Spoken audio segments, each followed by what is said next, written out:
തേയില ബിസിനസ് ആദ്യമായിട്ട് 47-ലാണ് തുടങ്ങുന്നത്. ഫാദറായിട്ട് തുടങ്ങി, അന്ന് ജ്യേഷ്ഠനും ഉണ്ട് അതിൻ്റെ ഒരു നടത്തിപ്പുകാരനായിട്ട്.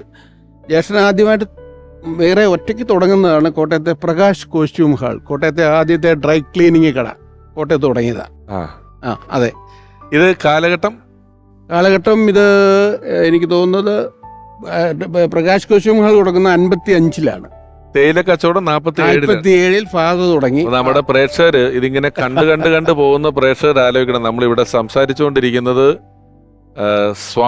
ഇന്ത്യക്ക് സ്വാതന്ത്ര്യം കിട്ടുന്ന കാലഘട്ടത്തിലെ ഒരു കാര്യമാണ്. അതെ, ഏതാണ്ട് 77 കൊല്ലം മുമ്പ് തുടങ്ങിയ സ്ഥാപനമാണ് ഞാനെന്ന് പറയുമ്പോൾ. അന്നൊക്കെ ഞാൻ തീരെ പൊടിപ്പയ്യനാണെന്നറിയാമല്ലോ. അതിനുശേഷമാണ് സുബ്രഹ്മണ്യം മുതലാളിയുടെ അവിടെ പോവുകയും മെരിലാൻഡിലെ ഒരു സ്ഥിരം നാടനായിട്ട് മാറി. അതുപോലെ ആദ്യകാലത്ത് പുള്ളി ബിഷപ്പിൻ്റെ പുള്ളി എന്ന് പറയുന്നത് കുഞ്ചാക്കോയും കെ വി കോശിയും കൂടി എടുത്ത പടമാണ്, KNK പ്രൊഡക്ഷൻസാണ്. അങ്ങനെ ഈ 2 കമ്പനികളിലാണ് കൂടുതൽ അഭിനയിച്ചത്. പ്രത്യേകിച്ച് പി സുബ്രഹ്മണ്യം മുതലാളിയുടെ പടങ്ങളിലായിരുന്നു സ്ഥിരം ഒരു സാന്നിധ്യമായിരുന്നു ജ്യേഷ്ഠനും നസീറും ഒക്കെ.